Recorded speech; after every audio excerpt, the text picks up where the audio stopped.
have spent a number of years of my life performing the duties of a parent, a coach, and a manager. In these years, I have come to realize that while there are a number of differences performing each of these duties, there are also one key similarity. In the following paragraphs, I will expound on this similarity and how understanding this similarity can make one a better manager, better coach, and most of all, a better parent. I am sure that not all of you will agree with my take on this subject matter, and this paper will most likely not help you. However, those of you that do agree with me and are young parents, coaches, or managers, I believe you will get an enormous amount of enlightenment from this article. It hit me one day, years ago, when my oldest son was the age of 6, and we signed him up for his first year of Little League Baseball, and I decided that it would be a good idea if I helped coach his team.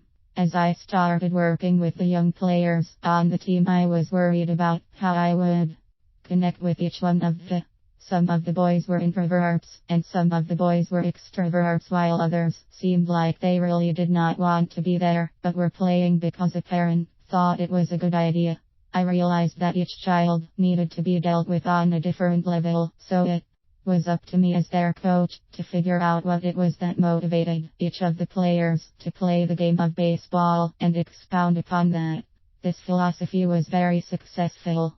It was about this same time that I had my first job in management, and I was really not sure how to deal with the different personalities of the people I would be in charge of. It occurred to me that understanding personalities was the key to dealing with all people, not just young baseball players.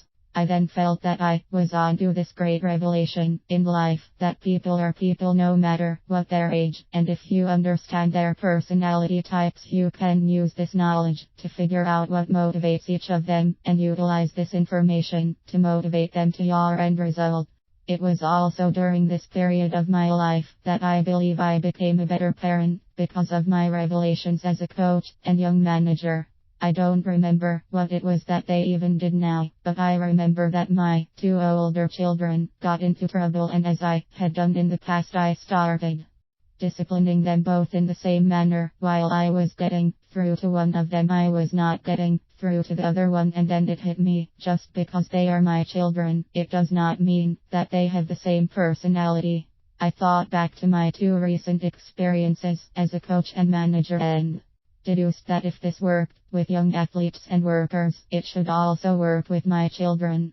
It was no surprise to me that this same tactic did work, and by figuring out the different personalities of my 3 children, I was able to not only get through to each of them when needed, but also got closer to each of them as a father.